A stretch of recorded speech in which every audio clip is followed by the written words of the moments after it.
आपको सामने में आएर बातचीत गर्न तयार भएन। अब यतातिर के भइराखेको छ त भन्दाखेरि शेख इस्लाम जो काजी हो, काजी आएर मोमिनहरूलाई सुन्दर साथहरूलाई बहुत दुःख दिइराखेको छ, बहुत पिटाई पनि दिइराखेको छ। मोमिनहरूले बहुत दुःख कष्ट सहन गर्नु पर्यो। जब ईमान को संदेश, खुदा को संदेश, परमात्मा को संदेश लिएर गएका यी आत्माहरूलाई बादशाहले हुकुम गर्नु भएको थियो सुरक्षित सेवा गरेर राख्नु भनेर। तर त्यो सेवाको त कुरा नै छैन, उल्टा दुःख दिएर, कष्ट दिएर, पिटाई दिएर राखिराखेका थिए। सुन्दर साथहरूले बहुत दुःख सहन गर्नु पर्यो।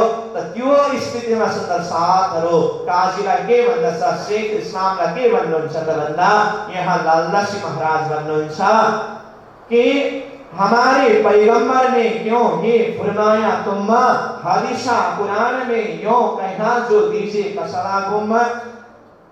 12 मोमिनहरूले काजीलाई भन्न थाल्नु भयो, हमारे पैगंबर ने क्या यो फरमाया तुम, हाम्रो पैगंबर साहेब मोहम्मद साहेबले कुरान हदीसा ग्रन्थमा के तिमीलाई यही नै शिक्षा दिनु भएको छ।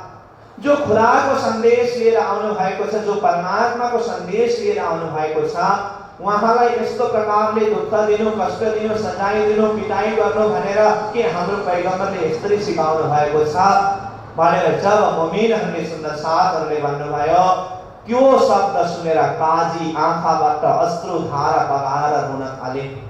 किन त भन्दाखेरि अहिलेसम्म काजीले यी 12 जना सुन्दर साथहरूलाई यसरी दुःख दिनु, पिट्नु, कष्ट दिनु, यसको भावना के थियो त भन्दा यिनीहरू हिन्दू हुन्, हिन्दू भएको कारणले गर्दाखेरि त्यो दृष्टिबाट दुःख दिइराखेका थिए। तर जब सुन्दर साथहरूले हमारा पैगम्बर भनेर पैगम्बर इमाम मोहम्मद साहेबलाई हाम्रो भन्ने शब्दबाट यहाँ सम्बोधन गरिराखेको छ, अनि हाम्रो कुरान हदीसा ग्रन्थमा के पैगम्बरले मोहम्मद साहेबले यही भन्नु भएको छ, खुदाको सन्देश लिएर आउनेलाई यस्तो प्रकारको दुःख दिनु भनेको छ भनेर जब यो शब्द प्रयोग गर्ने बित्तिकै काजीको हृदय गलित गान हुँदछ, आफ्नो भोलको महसुस भयो, प्रायश्चित गरेर आँखाबाट अश्रुधाराहरू बगाउन थाले। त्यसपछि काजीले 12 मुमिनलाई त्यो प्रकारले दुःख कष्ट दिन छोडे। अब सुरक्षित राम्रोसँग सेवा गरेर राख्न थाले। 12 जना सुन्दर साथ मुमिनहरू बादशाहको प्रतीक्षामा, बादशाहसँग आमने सामने भएर बातचित गर्ने प्रतीक्षामा हुनुहुन्छ। तर बादशाह अहिलेसम्म सामनेमा आएर बात गर्ने त्यो खालको व्यवस्था भइराखेको छैन। अब यताबाट सुन्दर साथहरूले के गर्नु भयो त भन्दा अहिलेसम्म जति पनि कार्यहरू भयो, बादशाहसँग कसरी भेट भयो, बादशाहसँग सन्देश पुर्याउने कुरा, अनि रूबरू भएर बातचित गर्न स्वीकार गरेको कुरा, अनि बादशाहले जब सुरक्षित राख्नु भनेर हुकुम गर्नु भएको, तर बीचमा काजीले आफ्नो बुद्धि अनुसार मुमिनहरूलाई बहुत दुःख कष्ट दिएको कुरा, यी सबै कुराहरू जानकारीको रूपमा चिठी लेखेर 12 जना सुन्दर साथले महामती प्राणनाथजीलाई त्यो चिठी पठाउनु हुँदछ। जब प्राणनाथजीको पासमा यो चिठी पुग्दछ, प्राणनाथजीले जब चिठी पढ्नुभयो, चिठीको माध्यमबाट प्राणनाथजीलाई यो कुरा थाहा भयो कि 12 मुमिन जसले परमात्माको सच्चा सन्देशलाई लिएर बादशाहसम्म पुर्याउनको लागि आफ्नो जीवन समर्पित गरेर लागिरहेका छन्, यी आत्माहरूलाई काजीहरूले दुःख दिएको, पिटेको, कष्ट दिएको यो कुरा जब प्राणीनाथजीले थाहा पाउनुभयो, प्राणीनाथजी महाराजलाई भित्रबाट यस्तो चोट लाग्दछ। प्राणीनाथजी महाराजले अब त्यो समयमा के गर्नुभयो त भन्दा कुरान हदीसा ग्रन्थमा जहाँ कहीं पनि खुदाका सन्देशवाहक पैगम्बरहरूलाई दुःख दिने, कष्ट दिने अनि खुदाको सन्देशलाई ठुक्राउनेहरूमाथि गुनाह र लानतको विषयमा जहाँ जहाँ पनि कुरान हदीसा ग्रन्थमा चर्चा गरेका छन्, एक एक सुरतका एक एक आयतहरूलाई निकालेर त्यो गुनहगारीहरूमाथि, ती लानती आत्माहरूमाथि खुदाले कस्तो खालको सजाय र कष्ट दिनेछन्, ती एक एक चीजको आयत प्रमाण निकाल्नु भएर त्यो कुरालाई प्राणीनाथजीले जाहेर गरिदिनु भएको छ। किनभने जसरी वेद शास्त्रमा के भनेको छ, ब्रह्मविद ब्रह्मैव भवति भनेको ब्रह्मलाई जान्नेवाला ब्रह्म समान हुँदछ।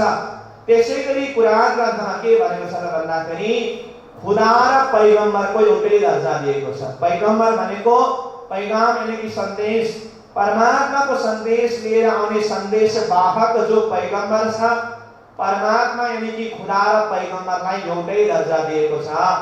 र जस्तो प्रकारले पैगम्बरलाई मार्नको दर्द जस्तो कष्ट हुन्छ त भन्दाखेरि खुदालाई दुःख दिनु र पैगम्बरलाई दुःख दिनु एउटै हो। यो कुरा कुरान हदीसा ग्रन्थमा खुलासा गरिएको छ। महामती प्राणीनाथजी महाराजले विचार गर्नुभयो, यी 12 जना सुन्दर साथ 12 मुमिनहरू जो खुदाका सन्देश लिएर बादशाहसम्म गएका छन्, यी खुदाका सन्देश लिएर जाने जुन पैगम्बरहरू छन्, सन्देशवाहकहरू छन्, यसलाई दुःख दिनु भनेको, यसलाई मार्नु भनेको, कष्ट दिनु भनेको त खुदालाई नै मार्नु, खुदालाई नै कष्ट दिने समान हो। अनि जो स्वयं खुदालाई कष्ट दिँदछन्, जसले खुदा परमात्माको सन्देशलाई ठुक्राउन सक्दछ भने उनीहरूको हालत कस्तो हुन्छ होला, ती सबै कुराहरू प्राणीनाथजी महाराजले यहाँले खुलासा गरेर सम्झाउनु भयो। जसको लागि एउटा प्रसङ्गमाथि प्राणीनाथजीले यहाँ चर्चा गर्नु भएको छ। कुरान ग्रन्थमा एउटा किस्सा के आउँछ त भन्दाखेरि खुदा यानी कि परमात्माको साथमा, परमात्माको धाममा एक फरिश्ता, एउटा याजक चलेको प्रसङ्ग जुन छ, यो पुरै बादशाहलाई सन्देश दिने प्रसङ्ग भएको कारणले गर्दाखेरि यहाँ पुराण परक प्रसङ्गमाथि चर्चा भइराखेको छ। त प्रसङ्गै अब यही बीचमा आइराखेको छ। यो चीजलाई हजुरहरूले अब त्यही हिसाबले बुझ्ने कोसिस गर्नुहुनेछ। त म भनिराखेको छु, खुदाको साथमा अजाजिल फरिश्ता थियो जसले खुदाको एउटा हुकुमलाई पनि, एउटा आज्ञालाई पनि ठुक्राएको थिएन, जसले सारा जमिन, सारा धरतीलाई सेजदा गरेका थिए, नतमस्तक भएर प्रणाम गरेका थिए, सबै खुदाको सन्देशलाई, हुकुमलाई पालन गर्दथे। एक समयमा के भयो त भन्दाखेरि खुदाले अजाजिल फरिश्तालाई एउटा मूर्ति बनाउनको लागि आज्ञा गर्नुभयो, आदेश दिनुभयो। अजाजिल फरिश्ताले एउटा मूर्ति बनाए, माटोको मूर्ति बनाए। अनि त्यो मूर्ति बनाएर जब खडा भइसकेपछि खुदाले अजाजिल फरिश्तालाई के भने त भन्दा यो मूर्तिलाई हिँडाऊ, दौडाऊ भनेर भने अजाजिल फरिश्ताले त्यो मूर्तिलाई दौडाउन चाहँदाखेरि, हिँडाउन चाहँदाखेरि त्यो मूर्ति हिँड्न सकेन। हिँड्न नसकेपछि के भयो त भन्दा त्यो मूर्तिमा खुदाले प्राण प्रतिष्ठान गरिदिनु भयो, यानी कि रूह फुकिदिनु भयो। आत्माले आफ्नो शक्ति प्रवेश गराएर आत्मशक्ति प्रवेश गराइदिनु भयो। त्यसपछि फेरि परमात्मा खुदाले भन्नुभयो, अब यो मूर्तिलाई हिँडाऊ, चलाऊ, दौडाऊ भन्दाखेरि त्यो मूर्ति सहजताको साथमा दौडिन थाले। अघि त्यो मूर्ति दौडिएन, अहिले त्यो मूर्ति दौडिन थाले। किन त भन्दाखेरि अघि अजाजिलले मूर्ति बनाउँदाखेरि त्यो मूर्ति सिर्फ एउटा जड मूर्ति थियो। अब खुदाले जब आत्मा फुकिदिनु भयो त्यहाँभित्र, त्यो शक्ति चेतन शक्ति भयो अनि त्यो मूर्ति चलायमान भयो। अब खुदाले अजाजिल फरिश्तालाई के भन्न थाल्नु भयो त भन्दाखेरि अब यो मूर्तिलाई सेजदा गर, प्रणाम गर भनेर भन्दाखेरि अजाजिलले के सोचे त भन्दा अहिले भर्खर मैले आफ्नो हातले बनाएको मूर्ति, मैले बनाएको मूर्तिलाई म कसरी प्रणाम गर्न सक्छु, कसरी सेजदा गर्न सक्छु, यो मबाट सम्भव छैन। त खुदाले जब प्रणाम गर्नु भनेर आज्ञा गर्नु भएको, तर अजाजिलले यो समयमा आएर खुदाको हुकुमलाई, खुदाको सन्देशलाई ठुक्राइदिए। त यो खुदाको सन्देश ठुक्राएको कारणले गर्दाखेरि अजाजिल फरिस्तालाई लानत लाग्यो, गुनाह लाग्यो, जसको कारणले गर्दाखेरि के भयो त भन्दा अच्छा मेरो हुकुमलाई पालन नगर्ने, मेरो सन्देशलाई पालन नगर्ने, आज्ञालाई पालन नगर्ने, त त्यसको बदलामा खुदाले अजाजिल फरिस्तालाई भिस्तबाट नै अलग गराइदिनु भयो। अब के भयो? जुन मूर्ति खुदाले प्राण प्रतिष्ठान गरेर सजीव भएको थियो उनको नाम आदम हो। अब आदमको साथमा हवा। अब त्यो भिस्तमा जब खुदाले अजाजिल फरिस्ताले खुदाको सन्देश, खुदाको आज्ञा ठुक्राएपछि त्यसमा लानत लगाएर उसलाई भिस्तबाट अलग गराइदिए अनि अजाजिल फरिस्तालाई निकालेपछि अब त्यो भिस्तमा कसलाई राखियो त भन्दा आदम, जो अहिले मूर्ति बनाएर खुदाले प्राण प्रतिष्ठान गरेको स्वरूप। अनि उनको इच्छा शक्ति हवा, आदम र हवालाई त्यो भिस्तमा स्थापित गरेर राखियो। खुदाले आदम र हवालाई के भन्नुभएको थियो भने यो भिस्तमा यदि निरन्तर बसिरहनु छ, यहाँको सुख अनुभव गरिरहनु छ भने बाहिरबाट कुनै पनि समयमा कोही पनि आएर कुनै पनि खाने चीज यदि दियो भने कुनै पनि प्रकारको खाने चीज नखानु, ग्रहण नगर्नु भनेर खुदाले हुकुम गर्नुभएको थियो। त एक समयमा के भयो भने खुदा आफ्नो कार्यले कहीँ जानु भएको थियो, आदम पनि आफ्नो कार्यले केही समय बाहिर जानु भएको थियो, हवा त्यो समयमा त्यहाँ उपस्थित थिए। यतातिर अजाजिलले के गरे? आदमको कारणले गर्दाखेरि आफू भिस्तबाट निक्लिनु परेको कारणले अजाजिल फरिस्ताको दिलमा आदम प्रति एउटा द्वेष भाव छ। त्यसले गर्दाखेरि उसको षड्यन्त्र के छ भन्दाखेरि कसरी हुन्छ आदमलाई पनि भिस्तबाट तल झार्ने, निकाल्ने। त्यसकारण एक समयमा जब खुदा र आदम दुवै यहाँनिर थिएन त्यतिखेर अजाजिल फरिस्ता भिस्तभित्र प्रवेश गर्दछ एउटा फल लिएर।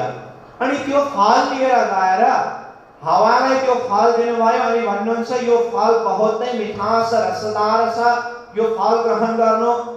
हवाले भने खुदाको आज्ञा छैन बाहिरबाट आएको फल खानको लागि, तर अजाजिलले बहुत बहानाबाजी बनाएर हवालाई त्यो फल खुवाएरै छोडिदिए। अनि केही फल बाँकी राख्यो अनि भन्नुभयो आदमलाई पनि यो फल खुवाउनु। त्यति गरिराखेर अजाजिल त फर्केर आए।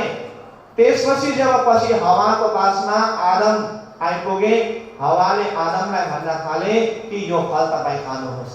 कसले ल्याएको भन्दा कसैले ल्याएको थियो, मैले त खाएँ, बहुत मिठो छ, रसदार छ, स्वादवाला छ। आदम भन्न थाल्दछ तिमीले किन खुदाको हुकुमलाई ठुक्रायो? खुदाको आज्ञा थिएन यो। तर हवा के भन्छन् भन्दा मैले खुदाको हुकुम ठुक्राए पनि के भयो, केही असर भएको छैन, मैले त फल खाएँ तैपनि त केही भएन मलाई। आदमले के विचार गरे भन्दा जब हवाले त खाएर केही भएन भने मैले खाँदा के नै होला, आदमले पनि त्यो फल खाइदियो। फल खाएपछि तुरुन्तै के भयो त भन्दा त्यो भिस्त त अस्ट्रेलियाको के खाएछ, उसलाई केही पनि भएन, मैले पनि खाइदिएको थिएँ, यस्तो भयो, सबै जानकारी दिए। त त्यतिखेर खुदाले के गर्नुभयो त भन्दा अच्छा तिमीले पनि मेरो सन्देशलाई, मेरो हुकुमलाई, मेरो आज्ञालाई ठुक्रायो, त्यसो भए तिमी पनि जाऊ संसारमा। उनलाई पनि भिस्तबाट निकालिदिए। त भन्नाको मतलब के त भन्दा कुरानमा यो एउटा किस्सा छ। मैले यो किस्सा किन सुनाइराखेको छु, यो कहानी किन सुनाइराखेको छु भन्दा जबकि अजाजिल फरिस्ताले जीवनभर खुदाको सन्देश, खुदाको आज्ञालाई पालन गरिराखे, जसले सारा धरतीलाई सेजदा गरे, खुदाको सारा हुकुम पालन गरे, तर सिर्फ एक हुकुम ठुक्राएको थियो। एक हुकुम ठुक्राए जम्मा।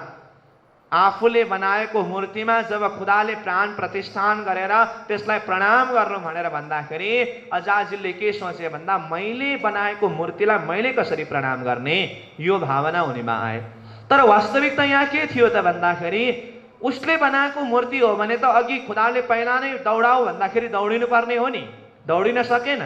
त त्यो मूर्ति कतिखेर दौड्यो? खुदाले जब प्राण फुकिदिनु भयो त्यतिखेर दौड्यो। त त्यो समयमा खुदाको त्यो प्राण प्रतिष्ठित भित्रको शक्तिलाई हेरेर अजाजिलले प्रणाम गर्नुपर्ने थियो।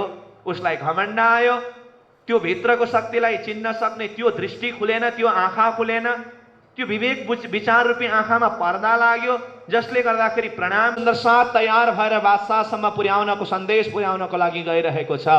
यो 12 जना नै 12,000 को प्रतीक हो।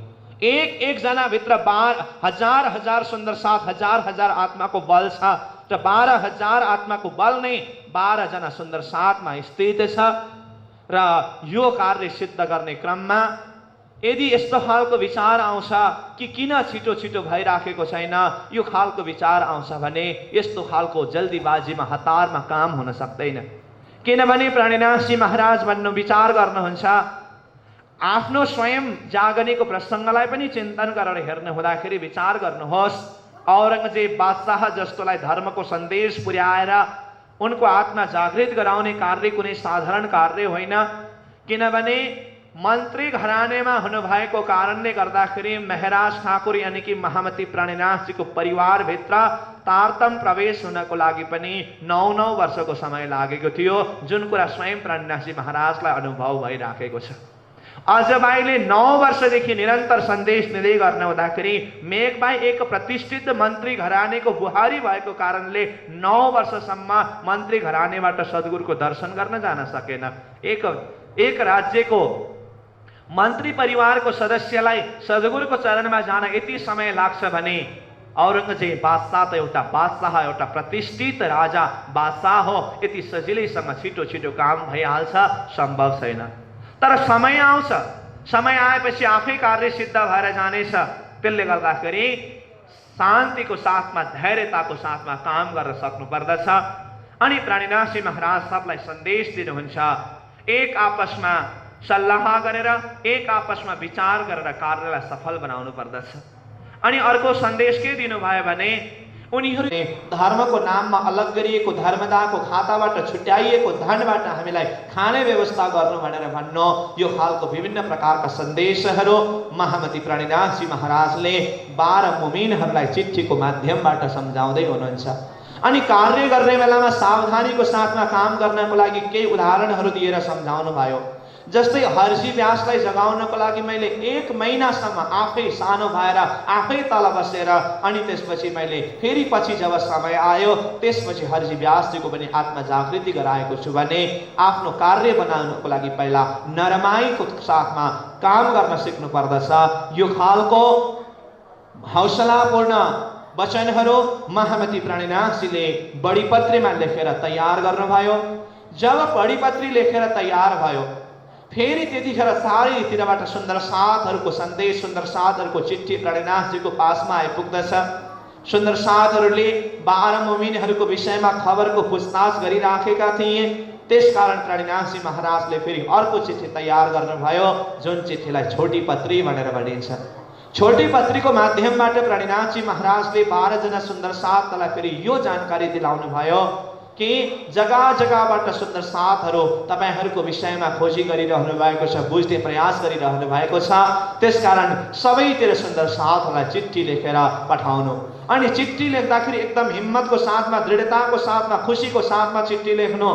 त्यो निराश भएर त्यो खालको हतोत्साहित हुने खालको त्यो खालको शब्दहरू प्रयोग नगर्नु। यो प्रकारले फेरि त्यो सन्देश दिनु भएर पनि महामती प्राणीनाथजीले चिठी लेख्नुभयो। बडी पत्री र छोटी पत्रीमा विविध ज्ञानका सारका कुराहरू छन्। 2 वटा चिठी लेख्नु भएर महामती प्राणीनाथजीले 12 मुमिनको पासमा यो चिठी पठाउनु भयो।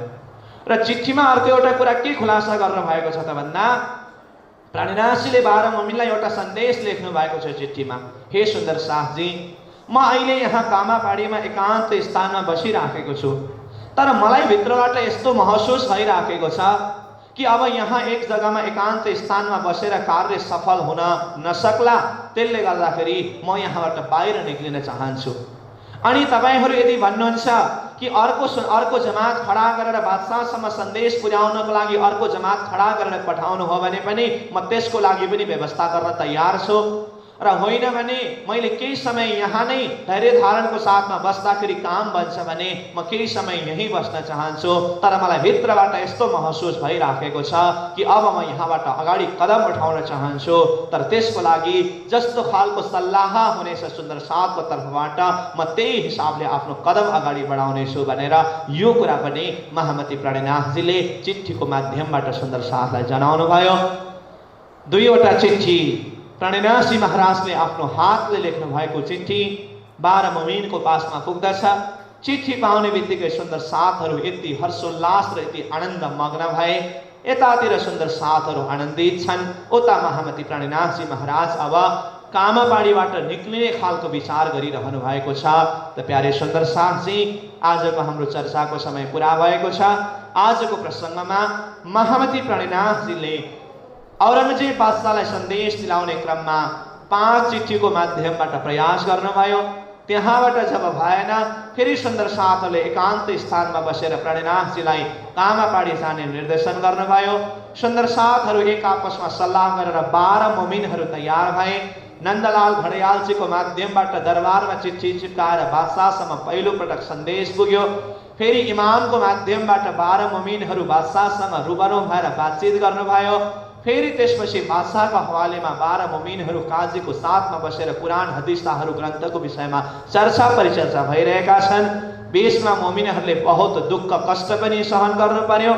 खुदाको सन्देश दिने आत्माहरूलाई दुःख दिनेहरूमाथि खुदाको लानत र गुनाहको विषयमा प्राणीनाथजीले कुरान हदिसको विषयमाथि लिएर खुलासा पनि गर्नुभयो। 12 मोमिनलाई सान्त्वना दिलाउनको लागि बडी पत्री र छोटी पत्रीको माध्यमबाट चिठी लेखेर पठाउनु भयो। यी प्रसङ्गहरूमाथि आज हामीले चर्चा गर्यौं। अब महामती प्राणीनाथजी फेरि कामापाडीबाट अगाडि बढ्नु भएर कहाँ कहाँ कसरी धर्मको चर्चा गर्नुहुँदै अगाडि बढ्नुहुन्छ, यी प्रसङ्गहरूमाथि हामी भोलि चर्चा गर्नेछौँ। आजको प्रसङ्गलाई चौपाई दोहोऱ्याएर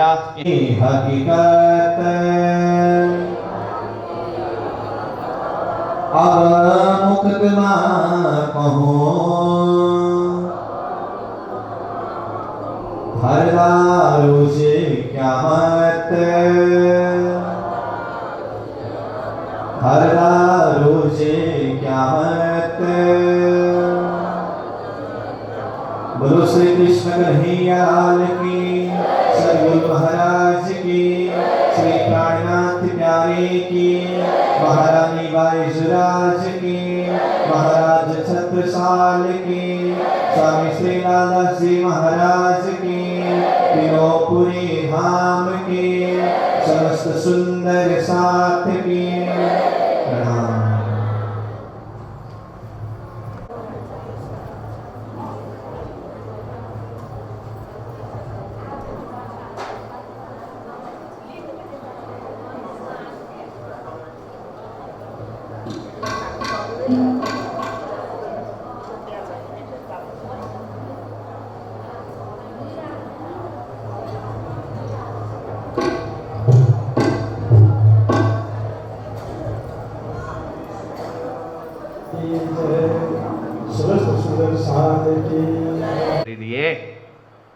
आदमले पनि जब खुदाको सन्देशलाई ठुक्राइदियो, खुदाको सन्देश ठुक्राएपछि आदम र हवालाई पनि भिस्तबाट निष्कासित गरिदिए। उनी पनि गुन्हेगार र लानतका पात्र भए।